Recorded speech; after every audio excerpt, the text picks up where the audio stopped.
Starting off with BTI, we had Iceman Intel, and the Iceman Intel was that Anthem had a big meeting about Moose's actions, with him spearing Josh Alexander's wife at the Destiny Pro Wrestling during the week, and the intel was that Scott D'Amore was there. Yeah, brilliant stuff from George Iceman. Thank you. As always. BTI match was Black Taurus versus Diener. I just want to say this. I did not think this match went as long as it did when me and Angelo saw this match. They could have edited it.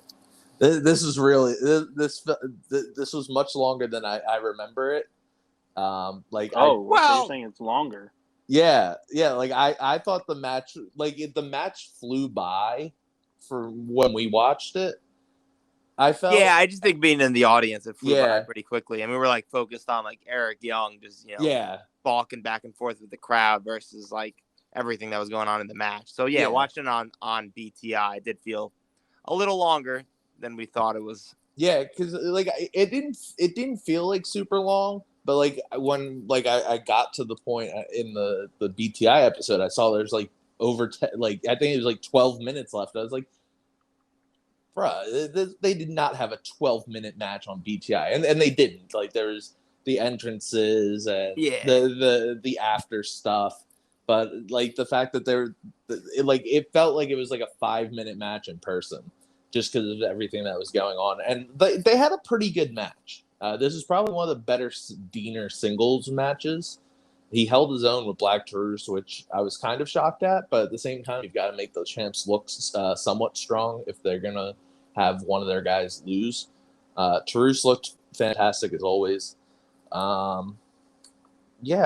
Anything else you guys want to add? No, I like seeing Diener, and obviously he's busy in the tag team, and he's the VBD's fall guy. But I always enjoy his in-ring work when he's on. Yeah. Yeah, I didn't watch BTI once again, so fake fan. Yeah, for real. The main show starts off with the video package of Moose going into the Destiny Pro Wrestling event and spearing Josh Alexander's wife in front of Josh and his kids. That's not nice. Do have to say that this angle is getting mixed reviews on Twitter, at least, with a lot of people detracting from it, saying that Moose shouldn't be in a storyline where he's attacking people's wives after he attacked his own wife, which I get, but it's wrestling. She is a former wrestler, and it was in a wrestling ring. I don't see this angle like other people are trying to make it out to be. Yeah, I think they're pulling for straws there. Yeah. Yeah, I also don't. My issue with the angle is I just don't necessarily think it's clicking as much as I think they might think it is. I don't know. I don't think they needed to go all in with Moose, trying to play. Yeah, that not even the mind games, but just going so hard for the whole family angle. There was already that made me invested into this. So they probably didn't need to go down this route of him even more attacking the family. Moose already did enough to make your blood boil and want you to see, Josh Alexander beat him for the title. So exactly, to come back to, Impact, we're going to talk about a little later. They're already he's not here tonight. We're thinking of stripping the title from him. It just feels too much. Yeah. I do want to say that it did play into what we got later with Josh. Josh does, before the show really starts, he does come in, he confronts Scott. Scott tells him, Angelo just said, Moose isn't here, we sent him home. We're gonna strip him of the title. Josh says no. And again, Scott plays on you gotta keep your emotions in check. I know this must be tough. I've known your wife even before you knew her, so it's personal to me as well, which is why we're taking this step. And Josh grabs him, throws him against the wall, and it's just no, she's not your wife. you're not like, don't tell me how to react to this stuff. He keeps on going after my family. And that's fine if he's not here, but don't strip him of the title. I still want him at Rebellion. I want to get my hands on him. And basically, I hope that he is watching tonight because I've got a message for him. Yeah. I mean, Josh's point too was like, I want this Impact World title, but I also want to beat Moose. Right. So he doesn't just want the title. He wants, to beat the man that's been torturing him and his family. Yeah. For so long. We start off the night with in-ring with Jonathan Gresham coming into the ring. Mixed reaction with him coming out. Especially when we were there. There was, at least originally, before this match happened, the crowd was very mixed. There were chants of boring just for him coming out. And as you heard when Kenny King comes out to interrupt his promo, the crowd was behind Kenny King a lot. Philly's always a weird crowd. Yeah. But Really? I think this continues the Honor No More super heels who hate Impact and want to tear it down, and they want it to be molded in their image. Like, people are really getting behind it, and it's very odd. But yeah, so Jonathan Gresham comes out. He talks about like he's carrying on the lineage of Ring of Honor, the lineage that people like Danielson, CM Punk, Samoa Joe, all the greats have had over the years, and he's carrying that title now, and he wants to bring it all over the world. Kenny King comes out, basically runs him down, saying that Ring of Honor is using you as a pawn to spread their name and try to make it seem like they have goodwill with everybody, that they're gonna, work with everybody, but really it's all about money. It's all about what makes them good, and not everything, not looking out for everybody else like Ring of Honor was supposed to do. Ring of Honor, like, that's why we left Ring of Honor, is because they didn't look out for us anymore. We were there for so long. We helped carry the company for so long. And they basically just fired us without warning, even though they kept on saying we're a family, we're going to get through these times together. They didn't want that. They looked the other way. And also says that Eddie might have pulled the trigger on attacking you, but all of us voted to attack you. Because you don't stand for what we stand for, and that he's going to beat him up tonight and finish the job that Eddie should have done. And then they have a match, and I thought this match was very good. Yeah, quick but to the point. Yeah. I continue to really like Jonathan Gresham and his balance of like some high flying stuff, his technical aspect, his strong style aspect. He's pretty good on the mic for somebody who I don't know if he did a lot of mic work in Ring of Honor. But yeah. He's very well rounded. He was someone that I didn't think I would have enjoyed watching in ring, just based on, to admit it, just based on his smaller stature. I was like, this is going to be not a fun wrestler to watch. But he's really good in the ring. You don't really think he's a smaller man. He's my height, so me saying he's a smaller man is just typically you see larger wrestlers, but he's 5'7", so he reminds me a lot of the Chad Gable look. Very small, but also can do a lot of stuff that will surprise you. Yeah, exactly. And he just he's got power, he's got technicality, so he's got a little bit of everything. So that's what makes him actually a pretty intriguing wrestler to watch. Yeah. I also really like this pinning combination that he did. He whipped it out originally on Macklin a few months ago at this point, where it's the figure 4 leg lock, but then he stands up in it, which is really impressive. And just basically you can't, you have to hold on to your legs because you're in so much pain that you're not focused on kicking out. which I thought was really cool.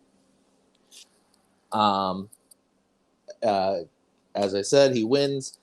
Eddie Edwards comes out, attacks not Kenny King, Jonathan Gresham. Kenny King holds Gresham down to try to allow for the Boston knee party to be hit. Eddie grabs the ROH title, looks at it, and then tosses it across the ring. And then Rocky Romero comes to make the save. And Jonathan Gresham and Rocky Romero stand tall. New friend. Yeah. Also should point out that during the Gresham promo at the beginning, he did reveal that Eddie Edwards versus him for the Ring of Honor title will be at Rebellion. And that should be really good. Yeah.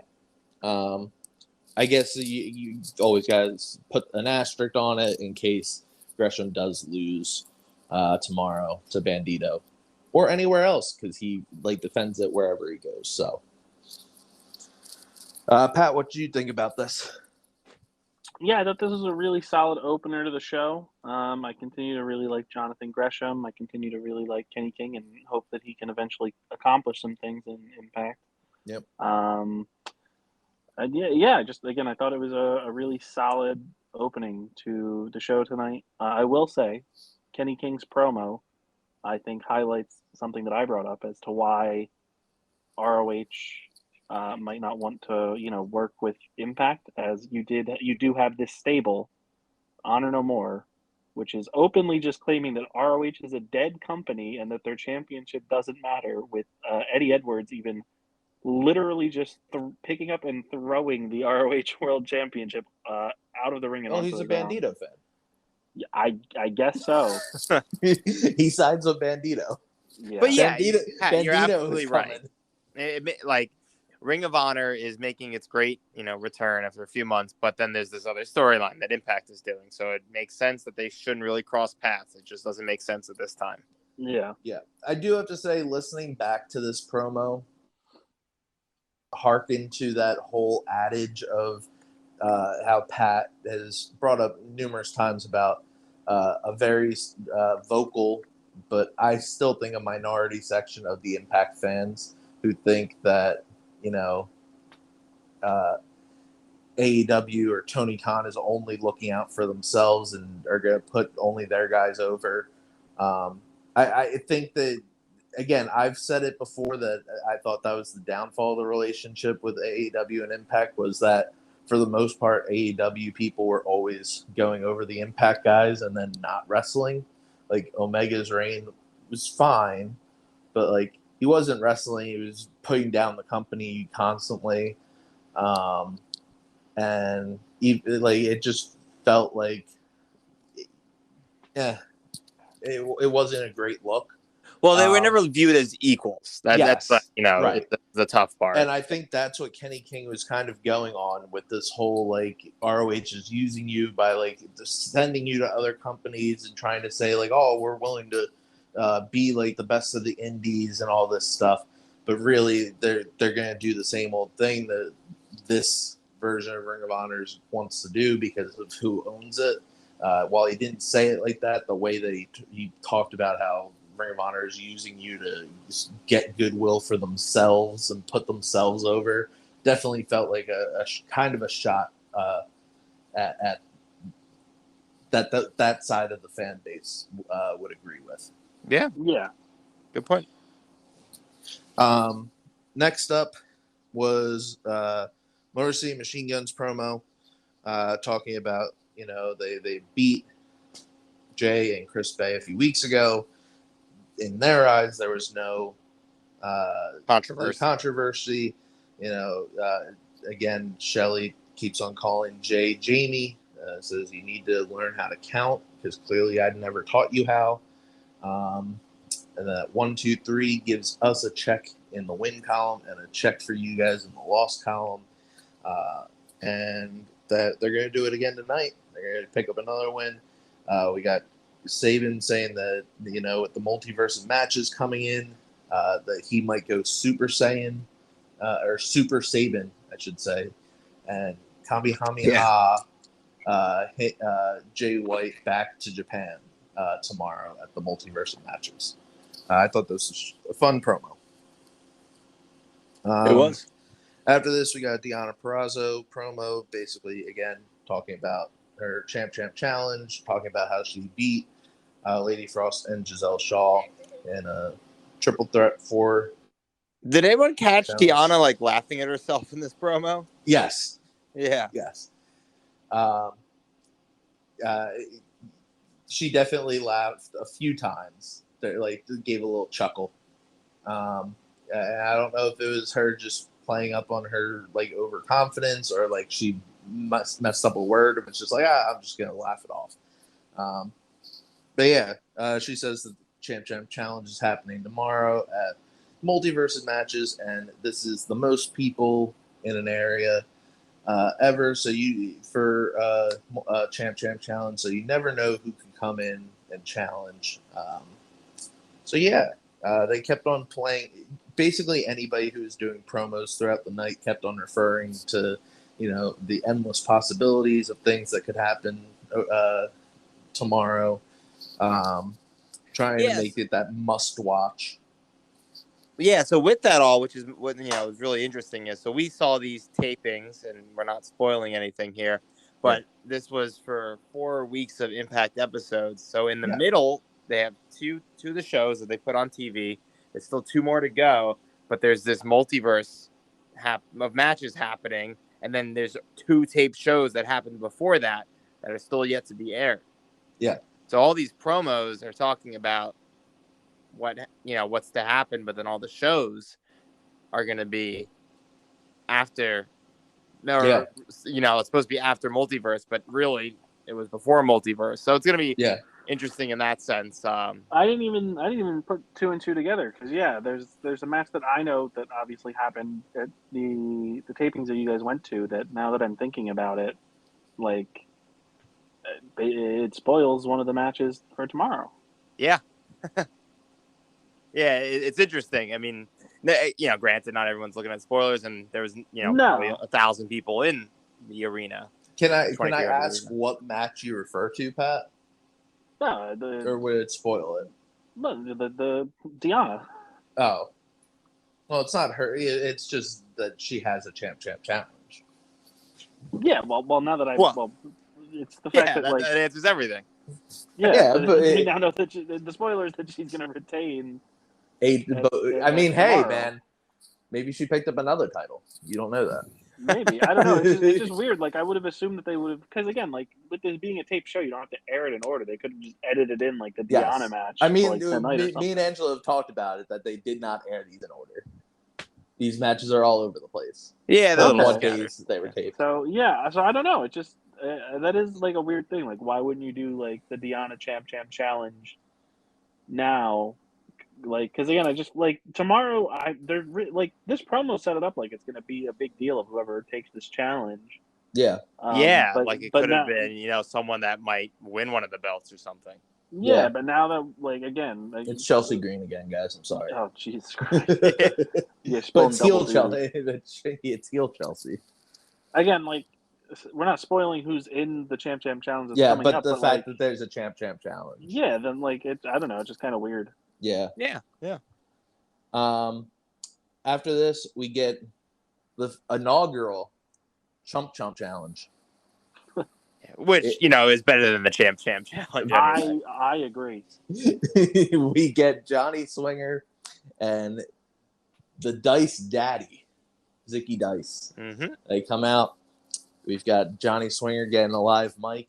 I don't know how great of an idea that was. Excellent idea. They let him do it once every 2 months. And it's always a splendid time. I do want to say that, I don't think everybody was very happy about this segment as it happened. It was very loud in the building when he was cutting this promo. I didn't realize that until tonight, where he points out, he says that you guys have to respect me.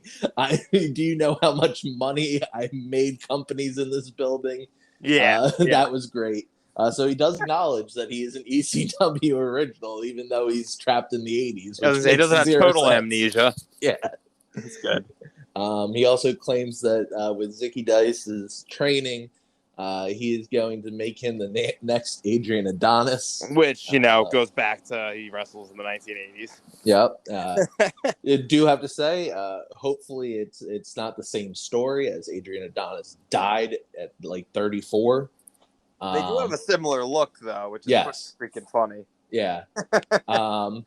So like a really similar look. Yeah. So they call out some chumps, and the chumps are Luke Gallows and Carl Anderson. Yep. And they just immediately beat the crap out of Zicky, basically. Yeah, Johnny Swinger didn't even involve himself in the match. Now, remember, he did say that he needed to see what Zicky could do before he would agree to continue to train him. Yeah, so he had to let him out there. Yeah, so he was there to watch him, see what he needs to improve on, and I think that's everything. But I think the camera crew didn't do justice to what we were able to witness in the audience. Johnny Swinger on the rope was excellent, and it was only like on the corner, especially like when Zicky's getting pinned. Like Swinger's got his hand out, like, "Oh, I've been waiting to get tagged." Like clearly you weren't, buddy. And then as soon as they showed it a little bit, it was in the corner. And as soon as Luke Gallows turns around, like Swinger like jumps off the ropes and runs away. He's like shaking in his boots. Yeah, exactly. He has no interest. Getting in a fight.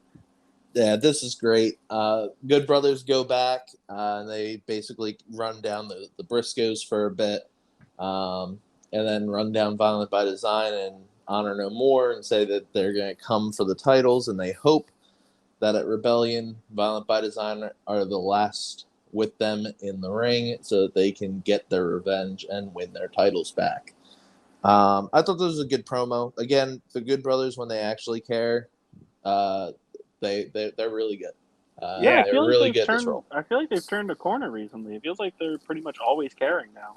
Yeah. I think that's the solution. Just don't give them the belts. Make them chase. Yeah, they just wanted to go back to Bullet Club. That's all they wanted to do. Once they got to Bullet Club, they're just honestly, maybe now they know that there's like a bigger spotlight on them because they're back in Bullet Club and they're associated with Jay. Yeah, give them a spark. But like New Japan fans, like they're not shy about voicing their opinion. So if you're just gonna be putting in shit work, you're gonna have fans hating on you like they do with House of Torture. Hey man, yeah, fair. At least show is still good. Sure. And huge. No, not huge. This promo, however, is interrupted by screaming in the parking lot. I'm gonna cut you off. I thought this was the most bizarre fucking transition I'd seen on a wrestling show, where we go from this promo with the Good Brothers and Gia Miller, and you just hear this. It was the same scene, essentially. It was. Yeah, there was no cut. The camera just moved outside. As it should. And, yeah, I mean it was good filmmaking, I guess, but it was just bizarre that like. You hear these otherworldly screams, and you can't hear what they're saying at first. And the camera goes outside into the parking lot of the 2300 arena, and PCO is just standing there screaming Jonah at the sky like a madman. This was brilliant. Yeah. So I knew that we were getting like a Jonah PCO match from the taping. Yeah. But I didn't know we were going to get that. Obviously, you guys didn't know about this either. No, we didn't. No. None of this backstage stuff, all this backstage stuff is totally new to us, so we didn't see that being in the audience. Yeah. We do get, so then after that, it goes to like what would be a commercial. And it comes back, and he's still screaming for Jonah. We've got the eerie backlot brawl music that they always play whenever there's a backlot brawl. And Jonah comes over with one of those like the moving moving push carts, just throws it at the back of PCO, and he just starts dominating PCO. PCO is making. He throws him into some traffic cones and safety barrels and things like that. He throws him into a car, like a truck door. And then he grabs this big slab of concrete, puts it over top of PCO, grabs the sledgehammer, and smashes it on PCO, who then just immediately sits up and takes control. Gotta love when mid-carders no-sell moves. Dude, PCO's fantastic at this role. PCO throws Jonah into the car. He opens the door. He looks at the camera directly and starts like making these weird gasping sounds, or it was just like his eyes were rolling back. It was very bizarre. He bashes Jonah's head in. Yeah, over and over and over again. And then Jonah lays down on the ground, and there's just a pile of black dirt. Yeah, where the fuck did this come from? Got no idea, but Yeah. PCO just starts shoveling the dirt over top of Jonah, but keeps sliding down off of him, and it doesn't cover him. And then he goes, yeah, and rolls his eyes back again, and like makes a weird groaning, moaning sound. I thought this was absolutely fantastic. This is what I need PCO to always be. Well, you're probably gonna get a lot of that. Yeah. Good. I'm just saying, Just about 3 years worth of it. good. PCO at this role better than Sting. No. Better than Taker. Better well, one of the- selling than Taker. Yes. Or Bray Wyatt. Yeah. Or Kane. Yeah. After this, we get Madman Fulton versus Josh Alexander. And this is the definition of a squash match. Yeah. Madman Fulton gets like one piece of offense in, and then Josh Alexander just takes control, beats him up a lot, very physical, very violent, grabs his ankle, puts him in the ankle lock, makes him tap, holds on after the tap. Ace tries to get in to break it off, and Josh stares Ace back out of the ring. Ace basically walks up the ramp and leaves, and like occasionally looks back at Fulton. Fulton attacks Josh from behind. Josh counters this into the ankle lock again, and as he's tapping again, Josh just snaps the ankle basically, twists it. His boot flies off in midair, which sent it into the crowd right in front of me and Angelo, actually. To which one of the security guards came to the guy immediately. Yeah, the fan was not able to keep the boot. Yeah. Sad to inform. Yeah, sad to inform indeed. But yeah, that was like literally right in front of me and Angelo. So good stuff. But yeah, Josh is broken Madman Fulton. Ace is not there to protect him or save him. And as commentary and the next promo would say, they've already diagnosed Madman Fulton with a broken ankle. Yeah, that's good. Yeah. Speaking of this next promo, Trey Miguel does nothing for me on promos. He comes to find Mike Bailey, who's watching this, and grimacing. And Trey is like, hey, I just want to like congratulate you on your big win last week, but what's the deal with you and Ace?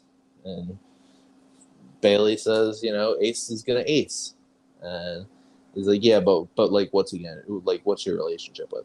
And he like tries to like go right into this like serious side of him, and it just doesn't work for me. Trey on like when he is given extended promo time just doesn't work for me. That is definitely his weak point of his game. Yes. He is very much in the Ricochet boat of just being very awkward on promos. No, he's not as bad as Ricochet. I was gonna say a similar thing in that while I don't think he's as bad as Ricochet, I do think he comes off very awkwardly on the mic most times. But no, I would agree. Not say it's he's not. as bad It's as not. Ricochet. No, I will agree that it's not as bad as Ricochet. But it's very similar. Yeah, if the delivery is very similar, and the fact that I feel like there's a lot of people who do compare the two as like Trey is like Ricochet light, kind of. Yeah, that's fair. It is very interesting. If Impact ever gets like an overwhelmingly Irish wrestler, and Trey Miguel comes out and starts doing fake Irish accents, and calling himself Rick O'Shea, or Trey O'Shea. Trey O'Shea. Then we can talk. Yeah. Hey, he starts stealing clothes. Does he start stealing clothes too? I forgot about that. I think the more important thing to focus on is, between this promo and the match before is, I guess they're writing off Madman Fulton here. Yeah. A little bit Yeah, of that's what it time. seemed like. I wonder Yeah. if he's going to be done with the company or if he's just taking time off. Yeah, Yeah. Right. It could be either he's just taking a little time off, so like this triple threat coming up is, have no interference from Madman Fulton, for the X Division title, or maybe he's just, done his time with Impact. Yeah, because again, we've seen a lot of talents like just leaving or having their time end in Impact with their contracts up or whatever. So Yeah. I guess we'll see. Yeah. Yeah. I mean, he definitely can do something elsewhere where he's not just like the sidekick. Like we were hoping Impact would have given him that opportunity to kind of have a moment for himself, but he was just not. He was packaged with Ace Austin, who's obviously an ascending star, but he was never really able to do anything besides be the bodyguard. Yeah. After this, we get Pat and Angelo and myself's greatest promo is Mickie James. Oh, Jesus fucking Christ. Me and Angelo have been very adamant that Mickie James' puns and like trying to just be like super babyface just doesn't work in 2022. Is the way problem, that and this was more of this, talking about how her and Nick Aldis are gonna give Matt Cardona more of an ass whipping because he clearly doesn't get enough of them at home. And then also that at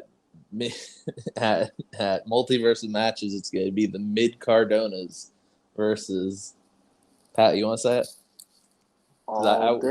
Yeah, it's all these nuts. Yeah, this was Mickie James needs to have her mic privileges taken away for a bit.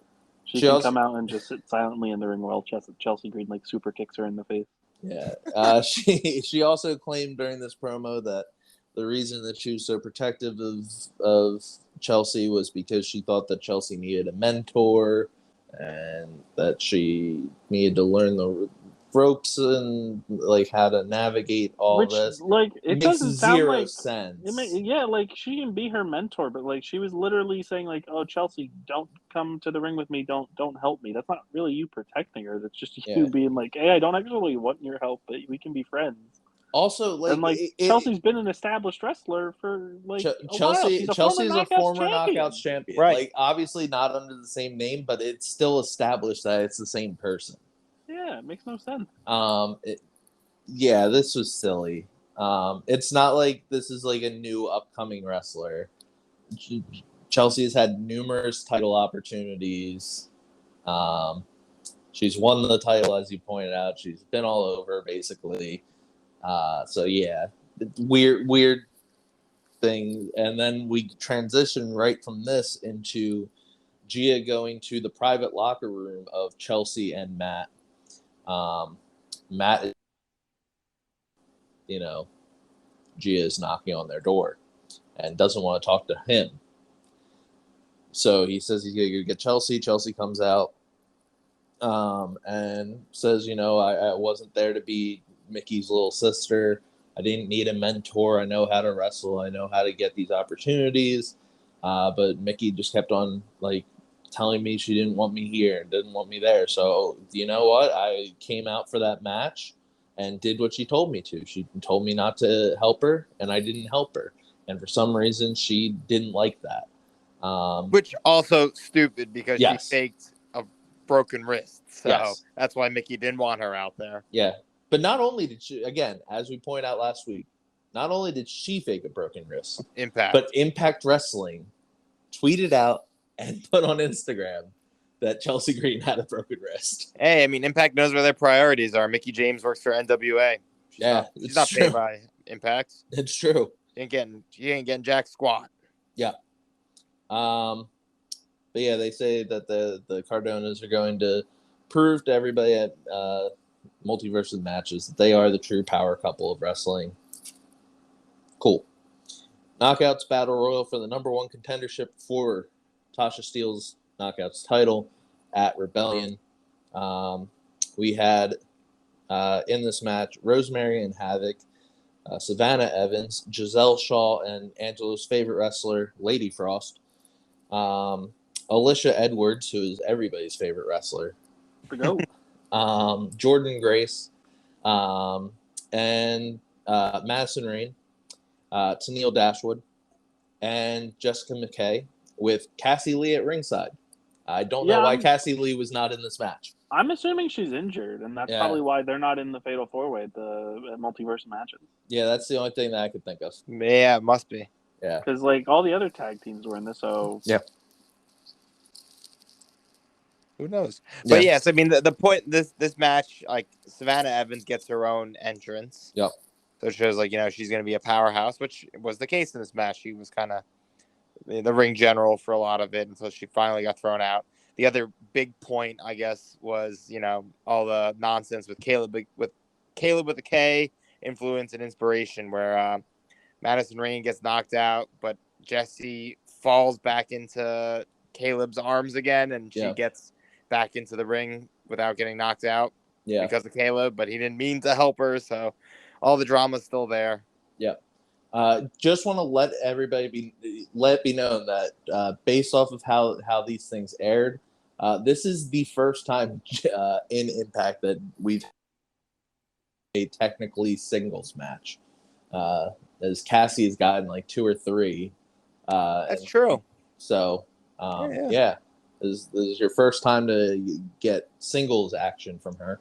That writer on Cage Match has got to be excited. Yeah. Plug it on the singles match. I mean, I've always preferred her to Cassie as a singles person, at least, or like an in-ring person, and as a talker. So I guess overall, I think she was going to win? Absolutely not. Did I think that the person who was going to win this won this? Absolutely not. Especially because right before these tapings happened, Angelo, we were all on the podcast here, and we made a joke.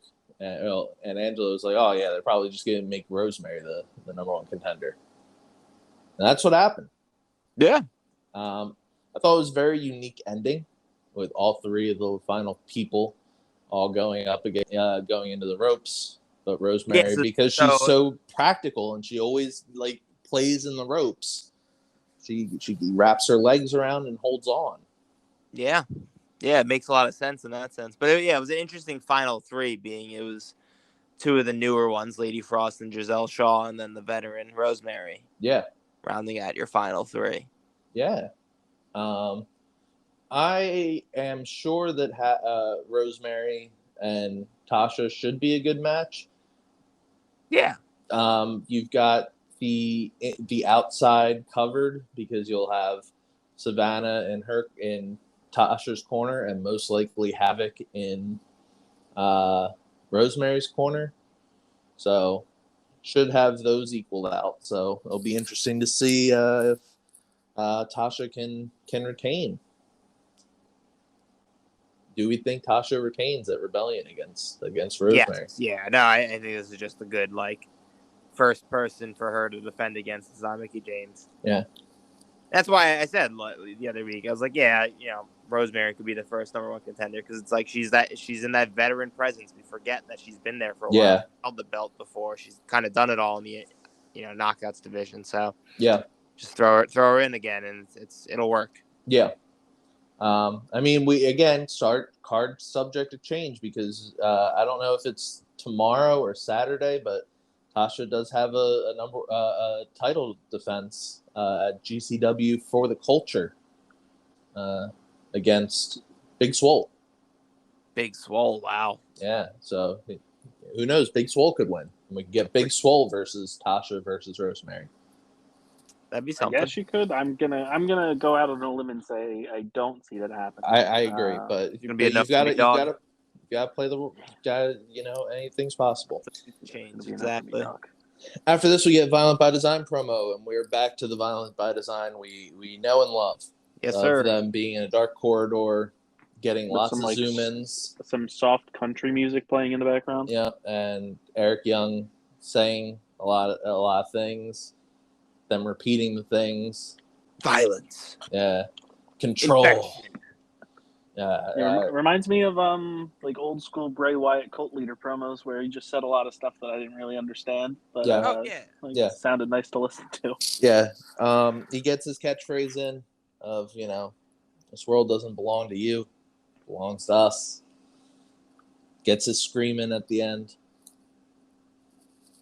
Fun by design. But yeah, I mean, the promo too is like based on like, the infection's still out there because Diener lost. Yeah. We're going to fix that, Yeah.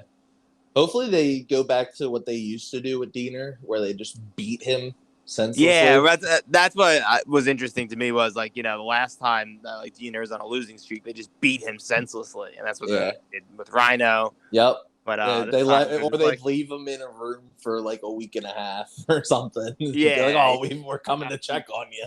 Right. Torture system. Yeah. So this seems like Eric Young has become a little better leader. Yeah.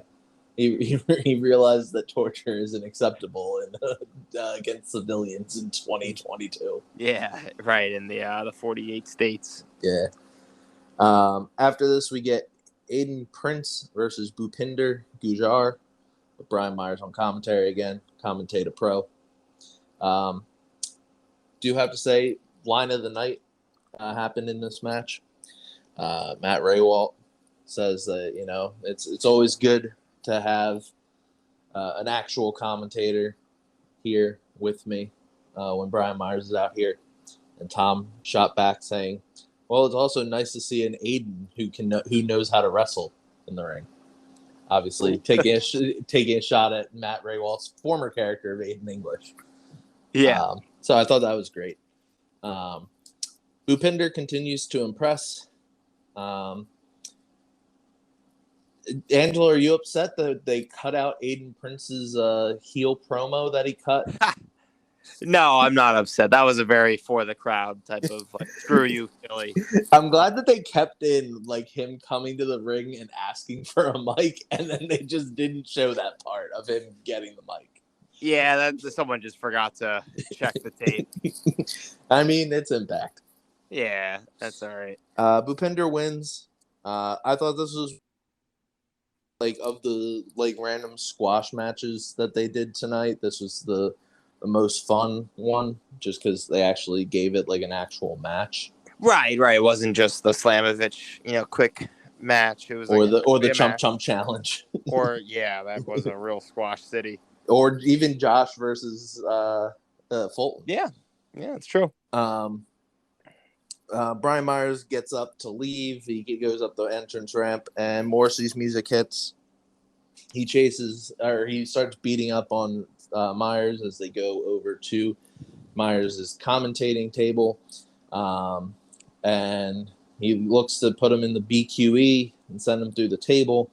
But as he's going up, Myers pulls on Aiden Prince's ankle/leg to put some more weight behind it.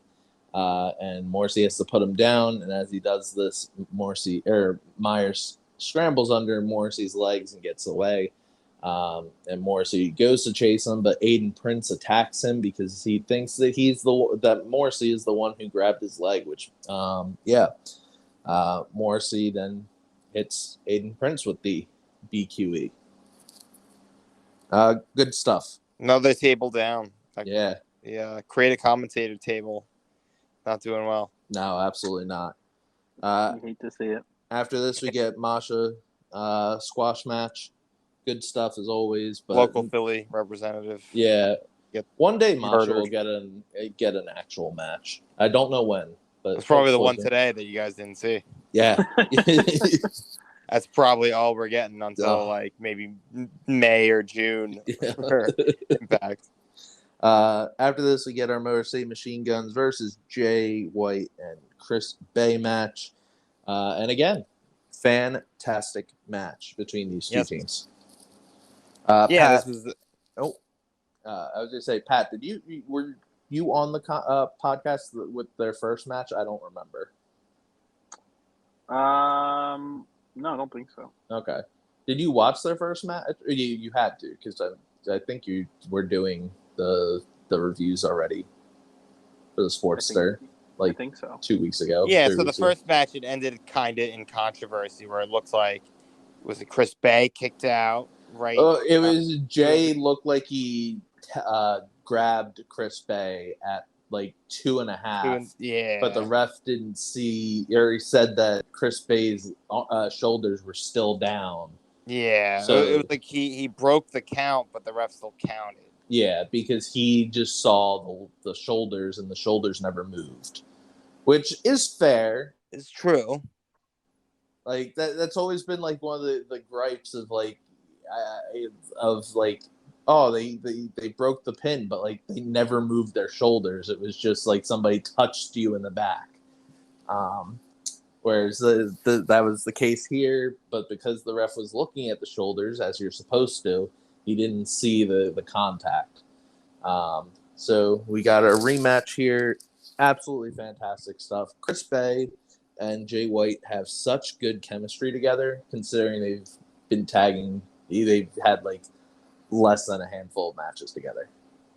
Yeah, they've clicked. They figured it out. I mean, really, like their chemistry is great, but they're both amazing on their own. That they kind of just like work well together. That's what I was noticing in this match. It was like they had their spots together, but they really were just shining individually and doing heel things to kind of make things work together. Yeah, absolutely. We had a lot of double team moves by the Motor City Machine Guns, as expected. Yeah, like that's like they have been a team for 15 years, and they look it. Like they do a lot of double team moves. Yeah. And there were a ton, and I mean a ton of near falls where you thought, okay, this is it. No, this is it. Which I thought was great.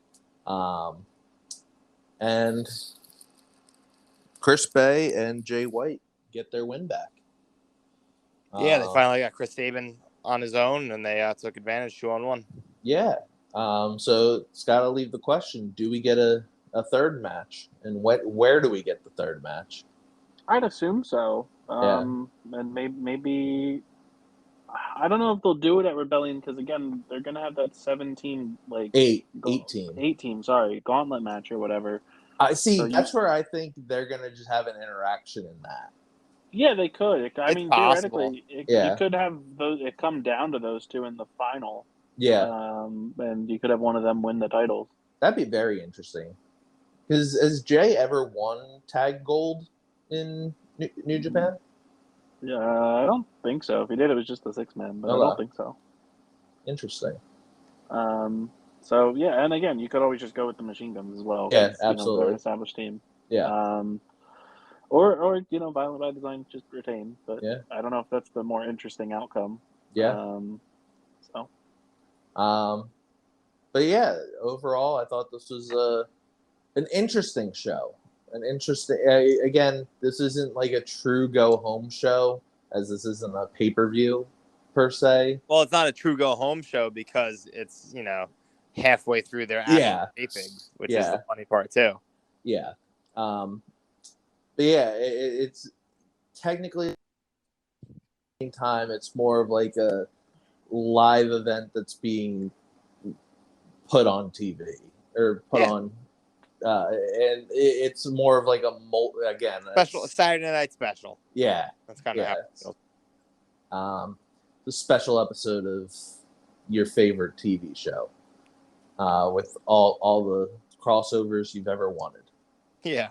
Rugrats Go Wild. Yeah, there you go. Speaking of which, I guess we can run down the card. As of this second, 11:15 p.m. on Thursday, we have Eastern Chris Sabin versus Jay White. The Good Brothers versus the Briscoes. Impact X Division title Ultimate X match between Trey Miguel versus Vincent versus Rich Swann versus Jordan Grace versus Chris Bay versus, originally it was Willie Mack, but who'd they pull Willie Mack for?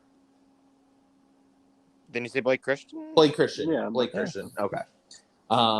Eddie Edwards versus Tomohiro Ishii. Deonna Perazzo's Champ Challenge. Josh Alexander and Jonah versus Moose and PCO. Chelsea Green and Matt Cardona versus Mickey James and Nick Aldis. Alex Shelley versus Mike Bailey. And the Knockouts Tag Team Titles Fatal 4-Way match between The Influence, Giselle Shaw and Lady Frost, Decay, and Tasha Steeles and Savannah Evans. I think there's a few matches that could be show stealers on here. Chris Sabin versus Jay White as one of them, and the other one being Shelley versus Mike Bailey. Is this Jay White's only match of the weekend? No, it's not even his only match of the day. He is facing Mike Bailey earlier that day. That's crazy. Yeah. So and then he's obviously a busy beaver.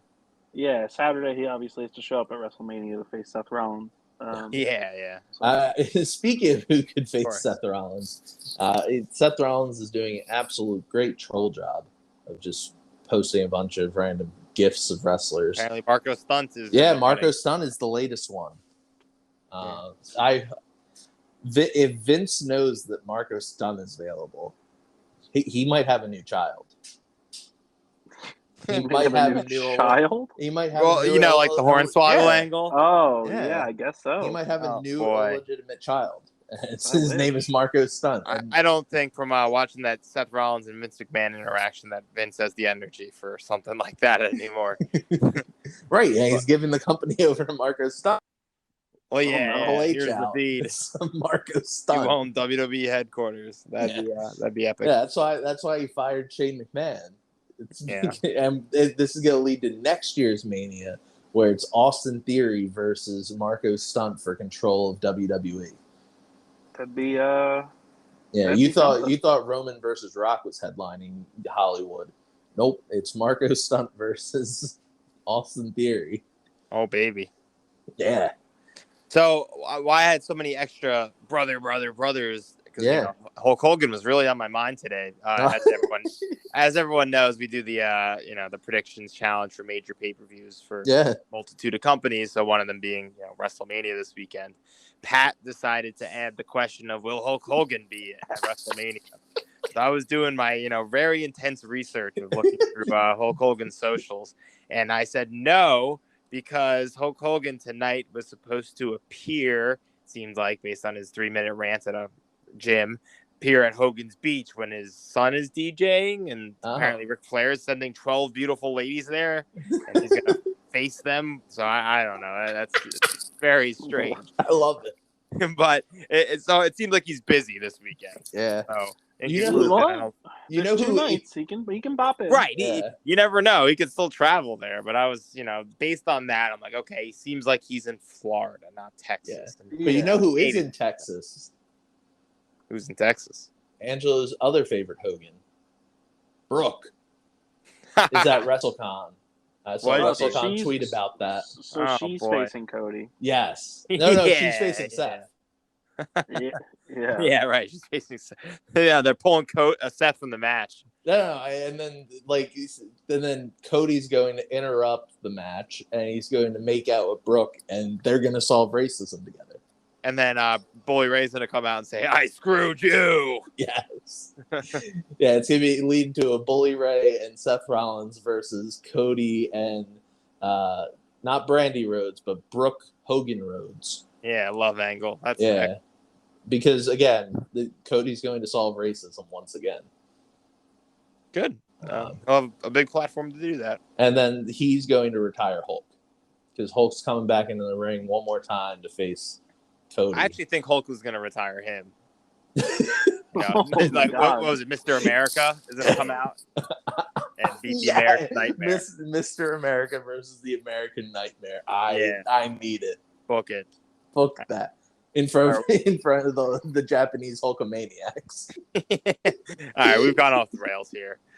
What do you give this episode, Ryan? I give it a thumbs in the middle, pointing. Okay. A lot of squash matches on There was a lot of squash matches, but I enjoyed myself. I'll give it a thumbs up. That's fair. Yeah, I'd give it a thumbs up. I thought this was better than last week's episode. Fair. So yeah, we will be back. Me and Pat will be back tomorrow night / tomorrow or Saturday morning. Well, no, we'll probably be back tomorrow afternoon because we have to record the WrestleMania. Oh yes, the predictions. Yes. And then Saturday we'll have our review for Supercard of Honor and Multiverse of Matches. Yep. And then WrestleMania Night 1 and WrestleMania Night 2 this weekend as well. So lots of wrestling, lots of podcasts. Yeah. So stay tuned to the podcast feed and also our YouTube channel. Because I've started uploading stuff back to our YouTube channel. Nice. Love that. So. And hopefully I can retain my championship. If you've been listening to this podcast for long enough, you know that WWE has a vendetta against me. They have a conspiracy to screw me whenever I am champion or whenever I actually predict shows for them. So hopefully the conspiracy ends at Mania. I mean, New Japan has ended their conspiracy against me. Do you have Hulk Hogan showing up? Absolutely not. Absolutely not. So that could screw me. They could just like bring in a blimp of Hulk Hogan, and he like flies down from the heavens, and he's playing the brother song, and he just comes in, brother. And he tells Austin that Austin doesn't get a match. It's actually Hogan versus KO. Oh God. Oh no. That'll be the screw job. That'll be the screw job this year.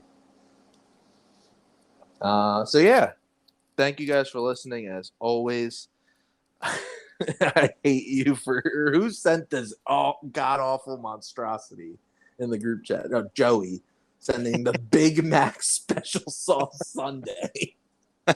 That better not be a real thing. That looks disgusting. Sure it is. Yeah. So thank you guys for listening. Enjoy your WrestleMania weekend. Watch as much wrestling as you can. And tune in to the next few days of Deep Six wrestling content. Anybody else want to say their goodbyes? Well, thanks for listening. Yeah, thanks for listening, and we'll be putting stuff out all weekend long, so stay tuned.